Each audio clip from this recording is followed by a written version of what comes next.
우리가 신앙생활을 하면서 여러 말씀들을 많이 듣는데요. 그 중에 가장 많이 듣는 말씀 가운데 하나가 복음입니다. 예, 복음이란 말을 우리는 많이 듣는데요. 왜냐하면 신앙생활을 하는 데 있어서 가장 중요한 것이 복음이기 때문에 그렇습니다. 근데 목사님, 믿음이 가장 중요한 것이 아닙니까? 네, 맞아요. 중요합니다. 근데 여러분, 우리가 믿음이 중요하긴 중요한데 우리가 뭘 믿는 것입니까? 믿음의 내용인 복음을 믿는 거잖아요. 그래서 우리의 신앙생활에 있어서 복음이 빠진 신앙생활은 절대로 바른 신앙이 아니다라고, 바른 신앙생활이 아니다라고 얘기할 수가 있습니다. 만약에 복음이 빠진 신앙생활을 한다고 그러면 여러분, 교회는 더 이상 교회일 수가 없는 거고요. 또 그저 교회는 세상의 어떤 사교 클럽이나 아니면 자원봉사하는 그런 어떤 모임이나 단체와 다를 바가 없다라고 하는 것입니다. 그런데 교회에서는 복음을 이야기하기 때문에 교회가 세상 단체와 구별이 되는 거예요. 그래서 복음 때문에 우리 기독교인들은 내 삶의 목표가 달라지는 것이고요. 또 삶을 살아가는 이 기독교인들의 삶의 자세도 복음 때문에 세상 사람들과 다른 삶을 우리가 살아가게 되는 것입니다. 여러분, 복음이라는 것이 무엇입니까? 복음은 말 그대로 복된 소식이라는 거예요. 굿뉴스라고도 하는데 가스펠이라는 얘기 들어봤죠? 이 가스펠이 굿뉴스라는 뜻입니다. 기쁜 소식인 거예요. 짧게 요약을 해서 말씀드리면 우리는 죽을 운명이라는 것입니다. 로마서 3장 10절의 말씀을 보게 되면 말씀처럼 의인은 없나니 하나도 없다라고 말씀했어요. 모든 사람들의 마음속에는 죄성이 있기 때문에 하나님 앞에 구원받을 사람은 하나도 없다라고 하는 거예요. 그래서 우리는 다 태어나면서부터 멸망을 향해서 달려갈 수밖에 없는 존재였지만 하나님께서는 그런 우리를 긍휼히 여기셔서 독생자 예수 그리스도, 죄가 없으신 예수님을 우리 가운데로 보내주신 것입니다. 그리고 예수님은 우리의 죄를 친히 담당하셨어요. 로마서 6장 23절에서 죄의 삭은 사망이라고 했기 때문에 내가 지은 죄 때문에 죄값을 우리는 받고 죽어야 되는데 우리 예수님께서 대신 우리의 죄를 다 짊어지시고 죽으셨다라고 하는 것입니다. 그래서 우리는 더 이상 죄의 권세와 또 죄의 빚진 자가 아니라 죄로 인해서 멸망당하지 않아도 된다라고 하는 거죠. 우리는 죄로 인해서 멸망당할 존재였지만 예수님 때문에 우리는 구원받은 자가 되었고 자유한 자가 되었고 더 나아가서 하나님의 자녀가 되었다라고 하는 것입니다. 우리의 운명이 죽을 운명에서 이제 사는 운명으로 바뀌었어요. 누구 때문에? 네, 예수님 때문에. 여러분, 이것이 복음인데요. 복된 소식, 기쁜 소식인 것입니다. 우리가 죽을 수밖에 없었는데 생각해 보세요. 살게 되었으니 여러분, 이것보다 더 기쁜 소식이 어디 있겠습니까? 그래서 우리는 복음이라고 얘기를 하는 것입니다. 성경 말씀을 보게 되면 장과 절이 굉장히 많이 나와요. 몇 장 몇 절, 이렇게 장과 절이 굉장히 많이 나오는데 그 중에 성경의 주제가 되는 구절이 있다라고 하면 여러분, 요한복음 3장 16절 말씀입니다. 우리 다 함께 요한복음 3장 16절 말씀을 읽어보겠습니다. 시작. 하나님이 세상을 이처럼 사랑하사 독생자를 주셨으니 이는 그를 믿는 자마다 멸망하지 않고 영생을 얻게 하려 하심이라. 아멘. 여러분, 이 말씀에 복음이 복음의 핵심이고요. 이 말씀이 또 성경의 주제 9절입니다. 그런데 결국 우리가 살아나고 또 우리가 제사함을 받고요. 자유케 될 수 있었던 것은 여러분, 우리 예수님 때문이시잖아요. 그래서 복음을 한마디로 한 단어로 바꿔라 그러면 예수님이 바로 복음입니다. 예수님 때문에 우리가 죄에서 자유할 수가 있었다라고 하는 거예요. 그래서 예수님은 우리의 유일한 생명줄이 되는 것이고요. 또 유일한 희망이 되시는 줄로 믿습니다. 그런데 이 복된 소식, 기쁜 소식이라고 하는 것은 그저 우리의 생각 속에서, 관념 속에서 그렇게 복된 소식이라고 믿고 살아라, 이것이 아니고요. 정말로 우리 예수님은 우리 가운데로 오셔서 우리의 죄를 다 깨트려 버리시고 또 우리를 자유하게 하시고 하나님의 자녀가 되게 하셨을 뿐만 아니라 배가 고픈 자들에게 어떻게 하셨습니까? 오병이어의 기적을 통해서 배가 고픈 문제를 해결해 주셨고요. 또 또 아프고 병들고 죽을 수밖에 없었던 사람들에게 가서는 치료를 해주셨고 또 그 병의 문제들을 또 갖고 있는 문제들을 해결해 주셨습니다. 그리고 보지 못하는 자들에게 보게 하셨고요. 듣지 못하는 자를 듣게 하셨고 걷지 못하는 자를 걷게 하셨고 귀신 들린 자에게 귀신을 쫓아내는 그런 역사를 해주셨고요. 또 나사로가 죽어서 가족이 애통함 그 애통이 하고 있는 것을 보시고 어떻게 하셨습니까? 죽은 나사로를 살아나게 하셔서 애통함이 변하여 기쁨이 되게 하셨다라고 하는 거예요. 그래서 예수님이 하늘 부자를 버리시고 이 땅에 왜 오셨느냐? 우리의 아픔을 위로해 주시기 위해서 그리고 우리의 문제를 해결해 주시기 위해서 그래서 예수님이 오셨다라고 하는 것은 우리에게 복된 소식, 기쁜 소식이 아닐 수가 없다라고 하는 것입니다. 근데 그 예수님이 2000년 전에만 오신 것이 아니에요. 지금 오늘 우리의 삶의 현장에도 오시는 하나님이신 줄로 믿으시기를 주님의 이름으로 축원드립니다. 그래서 우리가 실제로 여러분 실제로 이런 일들이 일어나잖아요. 아프신 분들 또 관계가 틀어지신 분들 그리고 여러 가지 문제 가운데 괴로워하는 분들 그런 분들이 하나님의 은혜 가운데 기도할 때 질병이 치유가 되기도 하고요. 또 귀신이 떠나가기도 하고 문제가 해결이 되는 그런 역사가 오늘도 일어나는 줄 믿습니다. 그래서 우리가 예배를 드리기 위해서 교회에 나올 때는요. 여러분 항상 살아계신 우리 하나님이 우리와 함께 하시잖아요. 믿습니까? 그래서 함께 하시기 때문에 우리는 주님 전에 나올 때마다 기대감을 가지고 나와야 되는 거예요. 그냥 예배 드리러 오는 것이 아니라 기대를 갖고 오세요. 기대를 가지고 오는 자들에게 그 기회를 주시는 줄로 믿습니다. 그래서 예배 드릴 때마다 하나님이 역사하여 주실 것이다. 예배를 드릴 때 하나님이 내 마음을 만져주실 것이다. 오늘 이 예배를 통해서 뭔가 매어있는 그런 끈들이 끊어질 것이다. 이런 기대감을 가지고요. 하나님 말씀에 귀를 기울이시는 우리 성도님들이 되시기를 주님의 이름으로 축원드립니다.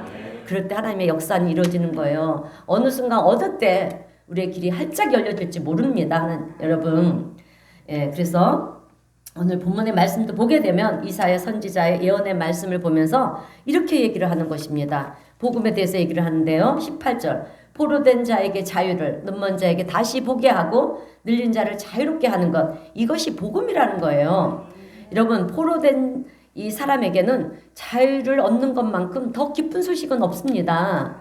그죠? 보지 못한 사람에게는 다시 보게 하는 것만큼 더 기쁜 소식이 없는 거예요. 그리고 배고픈 사람에게는 양식보다 더 귀한 것은 없는 것입니다. 늘리고 억압된 자에게는 자유를 얻는 것보다 더 큰 복음은 없다라고 하는 거예요. 그래서 복음이라고 하는 것은 더 구체적인 문제를 해결하는 것을 의미한다라고 하는 것입니다. 그래서 오늘 우리가 신앙생활을 한다라고 하는 것은 내가 예수 그리스도를 알고 또 예수 그리스도의 이름을 부르는 삶을 살 수 있다는 것은 참으로 놀라운 축복이 아닐 수가 없다라고 하는 것입니다. 그런데 오늘 예수님은 복음이 되신 우리 예수님은요. 우리에게 복음에 대해서 이제 가르쳐 주시면서 너희들이 이 복음을 받아들이는 것에서 그치지 말고 그치면 안 된다라고 말씀하시고 계시는 거예요. 여러분 예수님이 우리에게 원하신 것은 딱 두 가지입니다. 첫 번째는 죄로 인해서 죽을 수밖에 없었던 너희가 먼저 예수를 믿음으로 자유케 되어라. 자유한 자가 되라는 거예요. 그리고 복음의 기쁨을 누리는 자로 살아라. 이것이 첫 번째고요. 두 번째는 거기서 멈추지 말고 너희도 세상을 살아가면서 수많은 사람들에게 복음이 되어서 살아가라는 거예요. 복음을 전하는 전달자가 되라고 하는 것입니다. 빛이 없는 곳에 빛이 되게 하고요. 어렵고 정말 고통 가운데 있는 사람들에게는 그들을 위로하는 자들이 되어서 살아가라고 하는 것입니다. 이것이 그리스도인들의 삶의 모습이라고 하는 거예요. 그래서 마태복음 16장 24절에서 예수님은 이렇게 말씀하십니다. 우리 다 함께 읽어보겠습니다. 누구든지 나를 따라오려거든 자기를 부인하고 자기 십자가를 지고 나를 따를 것이니라. 아멘. 그런데 이 말씀은 여러분 어떻게 들으면요. 예수를 믿는다는 것은 너무도 괴로운 것이구나. 우리가 이렇게 생각할 수가 있어요. 나를 부인해야 되고 또 내 십자가를 지어야 되고 예수님을 따라가야 된다. 너무 힘들잖아요. 그죠? 내가 신앙생활을 하라고 하는 것은 삶의 어떤 축복을 받고자 함인데 내가 어떻게 내 십자가를 지고 예수님이 가신 그 길을 내가 갈 수가 있는 것일까? 나는 못합니다. 그럴 수 있을지도 모르겠어요. 그런데 이 말씀을 누가 실천할 수 있느냐 하면 예수님을 통해서 여러분 복음의 기쁨을 누리는 자들만이 살아갈 수가 있다라고 하는 거예요. 내가 주님으로 인해서 복음의 기쁨을 누리고 보니까 이제 나도 십자가의 길을 내 십자가를 지고 주님이 가신 길을 따라가야 되겠다. 이 길이 힘든 길이 아니라 오히려 나에게 기쁨이 되고 감격이 되고 훗날 이것이 나에게 영광이 되는 길이다. 여러분 이것을 알기 때문에 우리는 고통을 감수하면서 기쁨으로 그 길을 걸어가는 자가 되는 줄로 믿습니다. 여러분 요즘 세상을 돌아보면 얼마나 소란스럽고 요동치고 치열하고 분열되고 싸우고 다투고 이런 문제가 끊이지 않는 것이 지금 세상의 모습입니다. 그런데 이런 세상의 모습 속에 이 세상의 아픔과 어둠 속에 있을 때 여러분 우리 예수님은 빛으로 오셨어요. 그러면서 지금 이렇게 소란스럽고 싸우고 다투는 이런 세상 가운데 교회가 존재하는 이유가 무엇인지 아십니까? 그것은 바로 어두운 세상에 빛이 되어주고요. 빛을 비추고요. 그들에게 생명을 주고 희망을 주기 위해서 존재하는 것이 교회여야 된다라고 하는 것입니다.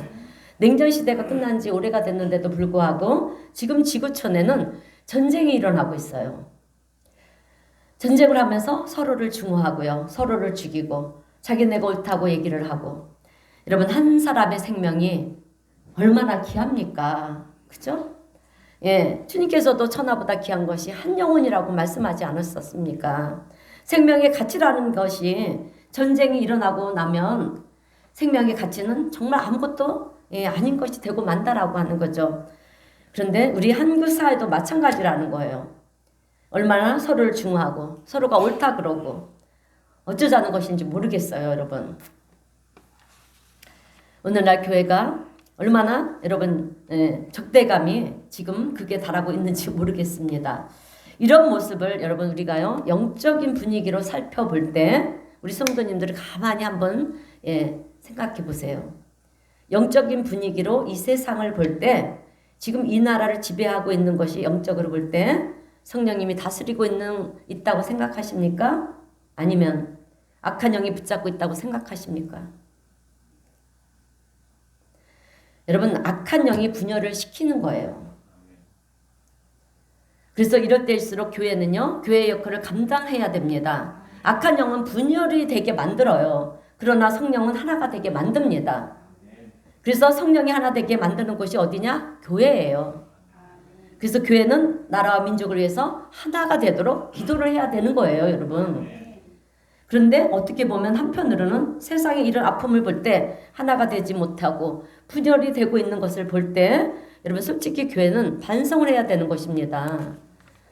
오늘날 교회가 교회의 모습을 잃어버리고 있기 때문에 세상이 이렇게 아파하고 분열이 되고 있는 것은 아닌가 이런 생각을 하게 되고 반성을 하게 됩니다. 여러분 우리 한국 교회는요. 지난 세월을 돌이켜보면 엄청난 부흥과 성장이 있었어요. 이런 상황 속에서 한국 교회가 예수님이 행하신 것처럼 사랑으로 섬기고요. 또 희생하고 손해보고 그렇게 살았더라면 오늘날 세상이 이렇게 되었을까? 이런 반성을 해보게 됩니다. 여러분 내가 손해를 보고요. 양보를 하는데 누가 싸우고자 나와 싸우고자 그런 일은 없다라고 하는 것입니다.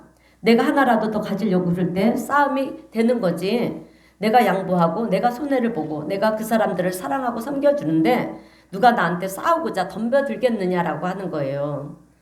내가 사랑하고 양보하면 싸울 일이 없다라고 하는 것입니다. 여러분 1세기, 2세기 때 로마로부터 시작해서 유럽 전역에 여러분 엄청난 팬데믹이 있었어요. 일어났습니다. 그러니까 전염병이 돌았어요. 전염병으로 로마 시민 4분의 1이 죽어갈 정도로 수많은 사람들이 죽었습니다. 그때는 지금처럼 의학이 발달되지가 않아서 가족 중 누구 하나라도 걸리게 되면 다른 가족들을 살리기 위해서 마음은 아프지만 부모는 그 자식을 집 밖으로 내버려야 됐습니다. 그럴 때 부모의 마음이 얼마나 아팠겠습니까? 버린다는 것은 밖에서 죽으라는 거잖아요. 그런데 그렇게 버려진 사람들에게 찾아가서 먹을 것을 주고요. 그들을 보살펴준 사람들이 있었습니다. 그 사람들이 누구냐면 바로 기독교인들이었어요. 많지 않은 기독교인들이었지만 자기 생명을 담보로 해서 여러분 그들에게 가서 섬기고요. 또 먹을 것을 주고 돌봤습니다. 이 얘기를 들은 이 사람들과 부모님들은 얼마나 고마웠는지 모른다는 거예요. 나는 전염병에 걸린 내 자식을 너만 죽으라고 거리로 내몰았는데 어떻게 저럴 수가 있을까? 그러면서 교회가 희망이었다라고 하는 것입니다. 어떻게? 그러니 기독교인들이 얼마나 그들에게는 고마웠겠습니까? 그래서 교회는 그 일로 인해서 엄청나게 부흥이 됐고요. 또 성장하기를 시작한 것입니다. 이 절망이라고 얘기하는 그들에게 이제 기독교인들이 그런 희망과 섬김을 통해서 세상 사람들은 꿈을 꾸게 되었고요. 또 절망 가운데 희망을 보게 되었다라고 하는 것입니다. 그런 일들을 만들어낸 것이 여러분 교회였고 우리 기독교인들이었다라고 하는 거예요.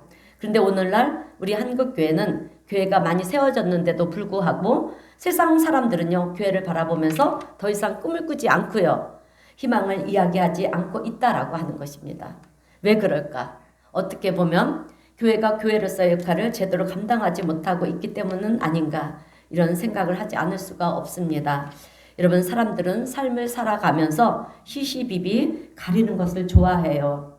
옳고 그름을 판단하는 것을 좋아합니다. 따지기를 좋아한다라고 하는 거죠.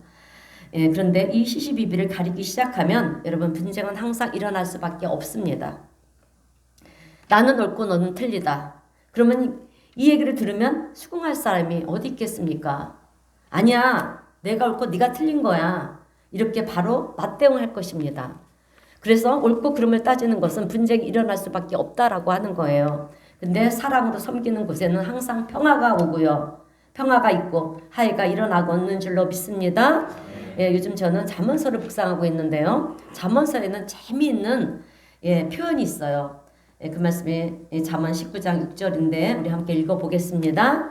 선물 주기를 좋아하는 자에게는 사람마다 친구가 되느니라. 아멘. 선물 주기를 좋아하는 사람에게는 사람마다 누구랄 것도 없이 다 친구가 되고 싶어 한다라고 하는 거예요. 왜? 선물을 주니까. 그죠? 나에게 호의를 베풀면 저 사람이 나를 좋아하는구나. 나도 이제부터 저 사람을 좋아해야 되겠다. 친구가 되기를 원한다라고 하는 것입니다. 따지기를 좋아하는 사람에게는 상대가 공격을 하게 되겠지만 그러나 선물 주기를 좋아하는 사람에게는 친구가 많이 생긴다라고 하는 거예요. 사랑하는 마음으로 내 것을 나눠주는데 분쟁이 일어날 수가 없다라고 하는 것입니다. 요즘 세상을 돌아보게 되면 우리 한국뿐만 아니라 전 세계 모든 상황을 보게 되면 모든 분쟁과 분열과 시비와 원망과 다툼 이런 것들에 있어서 우리 성도님들은 해결책이 뭐라고 생각하십니까? 옳은 어떤 하나의 이야기를 통해서 해결이 된다고 생각하십니까? 아니면 어떤 위대한 지도자 때문에 해결이 된다고 생각을 하십니까? 다 틀려요. 그럴 수가 없어요. 이런 모든 분열과 분쟁과 다툼과 시기 이런 것에 있어서 해결책이 있다면 여러분 복음이에요. 우리 예수님밖에 없습니다. 그래서 저는 오늘 우리가 복음을 가진 자로서 이 복음을 실천해야 될 책임을 있는 자로서 우리가 깨달아야 될 교훈의 말씀이 있어요. 교훈의 말씀 두 가지를 잠시 전하면서 함께 은혜를 나누겠습니다. 첫 번째로 복음은 더 가지려고 할 때가 아니라 더 나누려고 할 때 완성이 된다라고 하는 거예요. 내가 복음을 나누려 할 때, 내가 가진 것을 나누려고 할 때 복음은 완성이 되는 거예요, 여러분. 여러분 우리 예수님이 복음인 이유는요. 예수님의 생애를 보면 우리가 알 수가 있어요. 예수님은 더 가지기 위해서 이 땅에 오신 분이 아니십니다. 뭔가 성공을 하기 위해서 어떤 높은 자리에 올라가시기 위해서 오신 분이 아니세요. 나누고 베풀기 위해서 이 땅에 오셨다라고 하는 것을 우리는 알아야 됩니다. 여러분 우리는 은혜 받았습니다. 그렇게 얘기를 하죠. 근데 은혜라는 말은요. 선물이라는 뜻이에요. 선물은 내가 돈을 주고 사는 것이 아니잖아요. 거저 받는 거잖아요. 거저 받았다. 이것을 은혜라고 얘기를 합니다. 여러분 예수님은 이 땅에 오셔서 당신의 생명까지 물과 피를 흘리기까지 여러분 우리를 위해서 내어주셨어요. 그래서 그 예수님을 통해서 우리가 자유를 누리게 되었고요. 자유를 누리게 된 줄로 믿습니다. 근데 이것은요 여러분 우리의 공로로 받은 것이 아니에요. 그래서 은혜라고 얘기를 하는 것입니다. 그래서 우리 예수님께서는 마태복음 20장 28절에서 이렇게 말씀을 하셨어요. 우리 함께 다 함께 읽어보겠습니다. 시작. 인자가 온 것은 섬김을 받으러 함이 아니라 도리어 섬기려 하고 자기 목숨을 많은 사람의 대성물로 주려 함이니라. 아멘. 나의 생명까지도 너희의 대속물로 주려고 예수님은 왔다라고 하는 것입니다. 주님은 천지 만물을 창조하신 분이신데 섬김을 받기에 마땅한 분이신데 섬김을 받으러 온 것이 아니라 섬기러 왔다 이렇게 우리에게 말씀하고 있어요. 요즘 세상은 전쟁과 분열의 소식이 끊이지를 않고 있습니다. 러시아와 우크라이나 또 이스라엘과 팔레스타인 전쟁이 일어날 때 여러분 전쟁의 참혹성을 우리는 매스컴을 통해서 보지 않았습니까? 아무 죄 없는 어린아이들이 여러분 다치고 죽고 도대체 누구를 위해서 여러분 전쟁을 하는지 모르겠어요. 저렇게 서로 싸우고 적대시하고 죽이는 이유는 도대체 무엇일까? 저들의 마음속에는 원한이 있고요. 분노가 있고 또 이것은 옳지 못하다라고 하는 아주 잘못된 생각이 있기 때문에 여러분 그런 생각이 결국은 더 옳지 못한 결과를 얻게 된다라고 하는 것입니다. 그래서 이스라엘의 전쟁이 일어났을 때 여러분 우리가 알아야 될 것이 있습니다. 그때 우리나라 정부에서는 이스라엘에 있는 우리 한국 국민들은 다 들어오라고 그랬어요. 그래서 군용기까지 보내서 다 철수를 시켰습니다. 그런데 그때 그곳에 수많은 선교사님들이 계셨는데 우리나라 선교사님들은 여러분 들어오지를 않으셨습니다. 다 거기에 머물러 계셨어요. 그래서 왜 안 나오십니까? 라고 전화를 했더니 지금은 나갈 수가 없습니다. 지금은 너무 위험한데 빨리 들어오셔야 됩니다. 그러니까 지금 나갔다가 전쟁이 다 끝나고 돌아오면 저들이 우리를 형제로 인정하겠습니까? 어려울 때 함께 고난을 겪고 함께 위기를 겪을 때 저들은 우리를 형제로 인정하고 그래야 우리는 복음을 전할 수가 있습니다. 그러더라는 거예요. 그래서 그러면 누구 편을 들 것입니까? 그랬더니요. 한결같이 선교사님 모두가 우리는 도움이 필요한 사람을 다 도울 것입니다. 이스라엘 사람도 도울 것이고요. 팔레스타인 사람들이 다치면 그들도 도울 것이고 복음이 필요한 자, 위로가 필요한 자들에게 가서 누구라도 저희는 가서 도울 것입니다. 누가 옳고 그름의 문제가 아니라는 거예요, 여러분. 여러분 예수님은 2000년 전에 그 땅에 이스라엘 땅에 평강의 왕으로 오셨어요. 그런데 지금 그 땅에는 전쟁이 일어나고 있습니다. 지금도 우리나라 선교사님들은요. 그 땅에서 열심히 다친 자들을 돌보고요. 또 복음을 전하면서 수고를 하고 계신다라고 하는 것입니다. 잠언서 22장 2절에는 이런 말씀이 있어요. 가난한 자와 부한 자가 함께 살거니와 그 모두를 지으시는 이는 여호와시니라. 여러분 이 말씀을 적용해 봅니다. 이스라엘 사람과 팔레스타인 사람들이 함께 살거니와 그 모두를 지으시는 여호와시니라. 우리나라도 마찬가지입니다. 가난한 자, 부한 자, 진보와 보수가 있지만 그들 모두는 다 하나님이 지으신 자녀라고 하는 것입니다. 그래서 성경 여러 곳에는 사람을 학대하거나 조롱하거나 또 무시하는 것은 하나님을 멸시하는 행위라고 여러분 성경은 얘기하고 있어요. 왜? 하나님이 만드신 자들이기 때문에. 왜? 하나님이 존귀하게 여기시는 자들이기 때문에 그렇다라고 하는 것입니다. 그래서 사람은 누구라도 어떤 위치에 있는 사람이다 할지라도 여러분 우리는 멸시하거나 무시하거나 조롱하거나 손가락질하면 안 되는 거예요. 그를 지으신 우리가 그렇게 그런 일을 하게 되면 그를 지으신 하나님을 우리는 멸시하는 행위가 된다라고 하는 것입니다. 여러분 세상 노래 중에 사람이 꽃보다 아름답다라는 노래가 있어요. 그죠? 맞는 얘기예요, 여러분. 하나님이 꽃보다 귀하게 여기는 존재가 바로 우리 사람이라는 것입니다. 그래서 오늘날 교회와 우리 그리스도인들은 주변의 어려운 이웃들을 돌봐야 되고요. 또 그리스도의 사랑을 나누며 살아가야 될 줄로 믿습니다. 이런 우리의 삶을 통해서 복음은 세상 속에서 더 편만하게 펼쳐져 나가게 될 거예요. 그리고 그것으로 인해서 세상은 더욱 아름다운 세상으로 변화가 되는 줄로 믿습니다. 여러분 이것이 교회의 역할이고요. 또 우리 그리스도인들의 역할이라고 하는 것입니다. 오늘 우리 성도님들은 내가 복음을 가진 자로서 복음 대신 예수님께서 보여주신 그 삶의 원리를 배워서요. 우리도 배워서 이 세상에서 복음을 전하는 자로 또 살아갈 수 있는 저와 우리 성도님들이 되시기를 주님의 이름으로 축원드립니다. 자, 두 번째로 주시는 교훈의 말씀은 복음은 교만이 아니라 겸손할 때 이루어지는 하나님의 역사라는 것입니다. 복음은 교만이 아니라 겸손할 때 이루어지는 하나님의 역사라는 거예요. 여러분 성경 빌립보서는 우리 예수님이 이 땅에 오신 사건에 대해서 소개를 하고 있어요. 예, 우리 인류의 역사를 보면 수많은 일들이 있었습니다. 인류 역사 가운데 수많은 일들이 있었지만 그 중에 딱 하나, 첫 번째로 얘기를 하라고 그러면 예수님이 이 땅에 오신 사건입니다. 왜냐하면 천지를 창조하신 하나님이 이 땅에 당신이 만드신 인간의 몸을 입으시고요. 이 땅에 오신 사건이기 때문에 하나님이 이 땅에 개입하신 사건이기 때문에 이것은 엄청난 사건이라는 거예요. 여러분 만왕의 왕이 되시고 만주의 주가 되시며 왕이 되시는 하나님이 이 땅에 오셨어요. 그래서 우리는 성탄절 시슬이 되면 어떻게 찬양을 합니까? 왕이 오셨도다. 왕이 오셨다고 그렇게 찬송을 합니다. 그런데 예수님이 탄생 이야기를 보면 우리를 창조하신 만왕의 왕이 되신 분이 어디로 오셨는가? 궁궐이나 아주 화려하고 멋진 그런 곳으로 오신 것이 아니라 짐승의 먹이통으로 오셨어요. 말 구유로 오신 것입니다. 얼마나 비위생적이고 냄새나고 사람들이 다 꺼리는 그런 곳으로 오셨습니다. 이것을 통해서 여러분 우리가 뭘 배워야 되는지 아십니까? 하나님의 겸손이라는 것을 우리는 배워야 된다라고 하는 거예요. 그래서 빌립보서 2장 6절에서 8절 말씀을 보게 되면 그는 근본 하나님의 본체시나 하나님과 동등됨을 취할 것으로 여기지 아니하시고 하나님의 본체, 예수님은 동일하신 하나님이시지만 나는 하나님과 동등하지 않다 이렇게 여기셨다라고 하는 거예요.